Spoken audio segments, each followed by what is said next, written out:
Turn-based video games, especially JRPGs, have long held a unique place in the history of gaming. From genre-defining classics like Final Fantasy VII and Chrono Trigger, to modern tactical successes like Persona 5, Clair Obscur Expedition 33, and Octopath Traveler, turn-based games have inspired generations of developers and players alike. Yet despite their legacy, there's a noticeable aversion to turn-based systems among a large segment of modern gamers. While these games still have passionate fan bases, they are often perceived as outdated, slow, or inaccessible. But why is that? What has caused this shift in player preference, and how can we understand the hesitancy toward turn-based gameplay? Today we'll explore the aversion to turn-based video games, especially turn-based JRPGs, by examining several core factors, such as general shifts in gaming preferences, the pace and flow of turn-based mechanics, perceptions of repetition and complexity, the dominance of real-time gameplay in modern game design, and cultural and market trends that shape gaming habits. Together, these elements paint a comprehensive picture of why turn-based games often struggle to win over mainstream audiences. Hello everyone, my name is Fedro and this is Cozy Veggie, and on this channel we cover a variety of things such as video essays, reviews, JRPGs, and all things cozy gaming. So recently I've been playing a lot of Clair Obscur Expedition 33 and absolutely loving my time with it. But even though there's been a lot of hype and a lot of praise and lots of people enjoying their time and loved this game, calling it a masterpiece, being a Game of the Year contender, but even though this game is so amazing, what drew a lot of people's attention is the turn-based combat and their twist to the turn-based combat. A lot of what's really cool about this game is that it incorporates a lot of combat styles and mechanics you'd see in action combats like parries and dodges, while still giving you the menu-based and thought melodical and strategic parts of turn-based combat and gameplay. However, even though this game is such an amazing game with really great combat, there have been a lot of people who've been adverse or kind of skeptical in getting into it because they just despise turn-based combat. Many like to say that turn-based combat is too boring, too repetitive, too outdated, too run-of-the-mill, and too stuck in the past. I feel like for me, as someone who's gotten to JRPGs quite recently, I would say pretty recently, in the past 5 years. When I was younger, I never really played JRPGs, didn't even know what JRPGs were. But it wasn't until 2020 when I really got into the genre.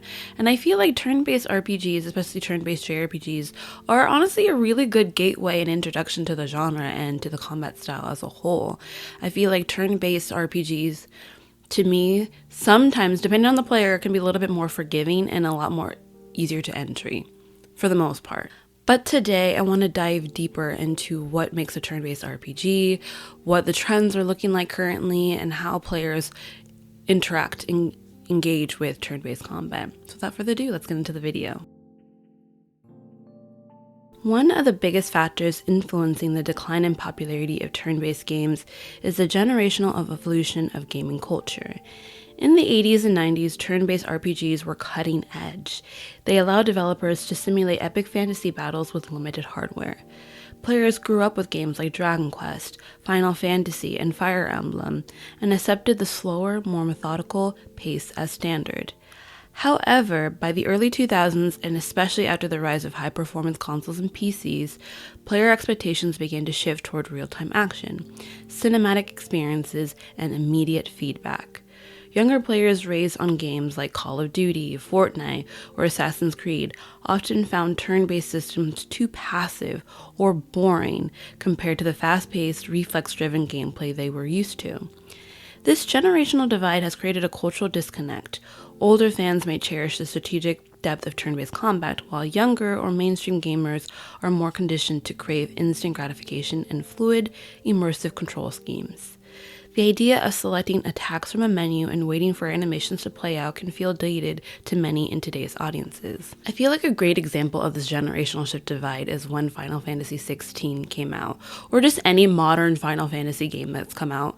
I would want to say maybe from 12 and onward, maybe even 13 and onward, the combat each title has changed drastically. I feel like long are the days that turn-based style combat is kind of kind of forgotten, with especially when it comes to Final Fantasy. But with Final Fantasy 16 alone, there were so many discussions on whether that game was considered a JRPG or not. And it was solely based on, well, a lot of reasons, a lot of its storytelling, its obviously its look, and of course its combat. With Final Fantasy 16, they led more for an hack and slash kind of action real-time combat with that one, especially with the director of the game being a director, I believe, from Devil May Cry series. So it made sense why he leaned a lot more heavily on the action style combat. And for older fans of the franchise who've been playing the game since day one, kind of felt neglected because they really do miss and love the slow pace of a turn-based RPG.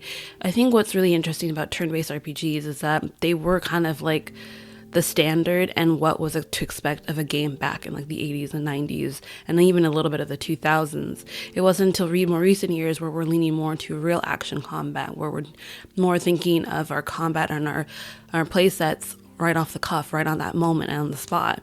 And it's very interesting. I really rarely ever see younger, and I'm saying more like teens to early 20s, really playing a lot of solo RPGs in general, especially JRPGs. Although we are in a renaissance of JRPGs, because like I said in my Rise of the Renaissance of JRPGs video, we are definitely getting a lot more JRPGs, and I'm honestly here for it, but there's still a good subset of casual gamers that still are apprehensive or just completely turned off by the genre.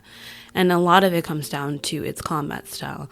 Like, again, we're in the era of Souls-like as well, so you're seeing a lot of those really intensive, really action, fast-paced adrenaline rush games. And a game like Final Fantasy VII, the OG, may not be something that people want to take part in, which is why a lot of developers, especially it seems like Square Enix, are trying to shift more into a more action style combat, trying to lean into more of the mainstream audience. Turn-based games are inherently slower than real-time ones. Each character's actions are cued, animations must play out, and outcomes unfold over multiple turns. This deliberate pacing, while strategic, can often be misinterpreted as a lack of incitement or inactivity. For players used to the adrenaline of dodging, parrying, and dynamically reacting to enemies, the stop-and-go nature of turn-based battles may feel passive. The gap between input and result can create a sense of disconnection, especially when animations are long or repetitive. For example, watching the same spell or attack animation for the 100th time can lead to fatigue. Many modern players crave fluidity and constant interaction, and turn-based combat's slower tempo can be seen as an obstacle to immersion. Developers have tried to address this incorporating hybrid systems like Final Fantasy VII Remake's active time battles, but the tension between strategy and speed remains a key challenge. Like I mentioned earlier, we are in an era of Souls-like genre. When it comes to games, I feel like anytime we have a big AAA or AA title that comes out, a lot of the time they more lean into the Souls-like genre, which I think is fun. I myself am starting to dabble a little bit more into the Souls-like genre, but I feel like for those games, especially for people who are interested in gaming or maybe casual but want to lean into and dabble into the RPG genre, Souls-likes can be pretty intensive and a lot to get into and can be really frustrating for new players. I feel like with the turn-based RPGs, they allow players to really be thoughtful of what they're doing in terms of the actions that they're going to make their characters do, and to also take their time. If you feel like you're not sure, okay, maybe next I do this play this time, and then okay, next turn I'll do something different. Not saying that you can't have that type of strategy in action RPGs or Souls-likes and whatnot, because I feel like with action RPGs, especially with Souls-like, you do have to still think of strategy when it comes to the builds that you're creating for your characters, and also thinking about the mechanics and as well as the timing of a boss's attacks and the patterns that they play into it as well. But I feel like with turn-based RPGs, you really get to sit with yourself and think about how you also build your characters as well as how you play out the game in that whole boss battle. I feel like it's such a nice time to just really sit and immerse yourself into the game. Sometimes when I'm playing an action RPG, or especially a Souls, like, you definitely get that high of whenever you beat a boss that you've been spending hours trying to beat. There's also a great satisfaction when the strategy that you put into your turn-based RPG finally plays out well and you finally beat the boss. It's also very satisfying as well. Turn-based JRPGs in particular are often synonymous with grinding, the repetitive act of battling enemies to gain experience points or items. While some players find this satisfying, others view it as tedious or outdated design. Grinding can feel especially slow in a turn-based format where each encounter takes several minutes to resolve. Furthermore, turn-based systems tend to rely heavily on menus, stats, and layered mechanics like elemental affinities, buffs and debuffs, and status effects. While these elements contribute to depth and strategy, they can be overwhelming for newcomers or players unfamiliar with RPG systems. A player accustomed to fast action games might find a turn-based title's complexity more like homework than fun. There's also a perception of repetition that sense that battles feel mechanically identical. Without real-time variability or an emergent gameplay, some players feel that turn-based combat becomes predictable or stale. This isn't always true. Turn-based games often involve nuanced tactical decision-making, but the pacing and format make it harder to maintain a sense of constant novelty. Now, for the longest time, I could not stand the idea of grinding in video games. It was the bane of my existence. I felt like if a developer decided to put grinding as one of the main mechanics or something that you needed to do in order to, do well in the game, I thought it was kind of poor game design, in my opinion. I feel like, for me personally, this might be a hot take to some, but I feel like the game should have a natural progression in order to get to where you need to at the end of the game. I shouldn't have to grind out a game for hours on end to beat one boss. I feel like that's unnecessary. I still hold to that take and to that testament. However, there are some instances when grinding in games can be done well and tastefully, especially as I'm an older adult. Not older adult, but as I'm getting older and I don't have much time to play video games, sometimes spending 30 minutes just grinding out a level is actually pretty satisfying, and it kind of satiates that little craving or itch that I need to scratch by just grinding down a few times, where I can also allow me to learn more about the gaming style and the mechanics, my builds of whether or not they're good or not, and learning gaming patterns as well from the bosses. I feel like grinding, when done well, can really enhance the gameplay. But more often than not, I feel like that was kind of like an older thing or trope in older titles. I feel like grinding was the only thing to fill out. I feel like certain games, which is kind of annoying, which it makes it kind of difficult for people to get back into older JRPGs, especially when grinding was kind of the only thing to fill out because maybe the story wasn't that amazing or pretty lackluster, so grinding kind of took up the most of the brunt of the work. And I'm not gonna lie, I'm still working on this. For me, when it comes to a perfect game, I kind of prioritize more of story building, characters, and plot more than the combat and gameplay. And so I usually don't really grind out a lot of my characters, and I don't really pay attention to builds or anything. I just kind of put character weapons and accessories that are suggested to me from the game for the player or the character. But lately I've been trying to be more intricate and more paying attention more to the builds of my characters, because I think there's an actual fun element and a fun strategic side to really taking into initiative and taking into consideration how my characters are built so I can really optimize my gameplay with it. And yeah, I do definitely think RPGs, especially JRPGs in the turn-based genre, really lean into that. And I think that's something that shouldn't be overlooked. It can get annoying at times, I understand, but it definitely should not be overlooked. Game design trends over the last 2 decades have leaned overwhelmingly toward real-time systems. From action RPGs like The Witcher 3 and Elden Ring to strategy games like XCOM, which despite being turn-based incorporates cinematic flair and tension, modern titles often blur the lines between genres. Publishers and studios tend to follow market trends, and the dominance of real-time gameplay reflects what sells. Action games offer immediate spectacle, high-stake responsiveness, and smoother marketing appeal. Trailers filled with explosions, dynamic action shots resonate more than footage of menu navigation and turn timers. Even franchises that were once turn-based have pivoted to the real-time to appeal to broader audiences. For example, Final Fantasy 16 and 7 Remake abandoned pure turn-based systems for a hybrid or real-time combat. The Tales of games continue to focus on action-oriented systems despite JRPG roots. As well as Persona 5, while retaining turn-based combat, was praised in part because of the stylish presentation, speed enhancements, and slick UI that kept the flow brisk. This shift reflects a broader industry trend. Turn-based mechanics are often seen as niche or retro feature rather than a core design philosophy.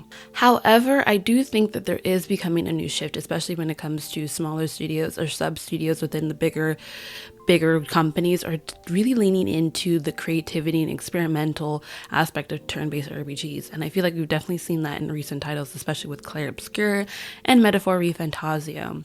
I feel like Clair Obscur, like I said earlier, they mix in a really cool dynamic of turn-based combat with the action real-time aspects of the dodge and parry mechanics in that game.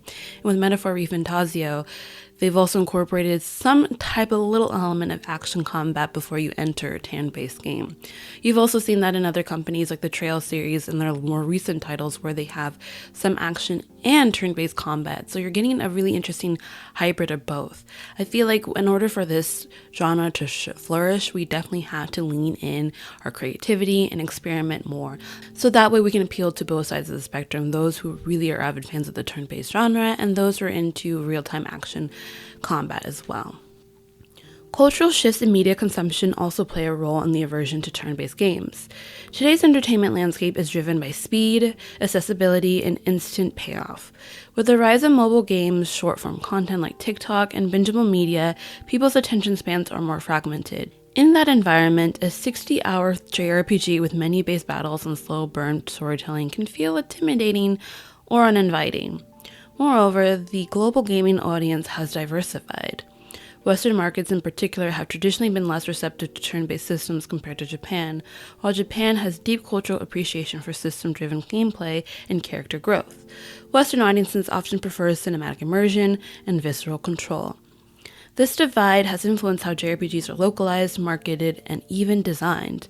Developers also face financial pressure. Turn-based games are sometimes viewed as risky because they appeal to a more specific demographic. Big publishers may hesitate to greenlight high-budget turn-based projects unless they're guaranteed hits like Persona or Pokemon. And this is where I feel like there's this weird divide, especially when it comes to bigger developers and smaller developers. I kind of mentioned this in my last video about how AAA games are kind of impacting the gaming industry in a not-so-good way. And I feel like a lot of AAA companies are kind of just riding it and coasting it in terms of not really doing much to the industry. They're not really shaking things up. It's more of the double A's and the indies that are really pushing the boundaries and creating really new experiences and stories. And I feel like I've beaten the dead horse with this, but I keep mentioning it and I'm sorry, but Clair Obscur is just really one of those games that really shows that when you take the time and when you actually showcase that you love a game and you cater to the people who also love games, you can make something really beautiful.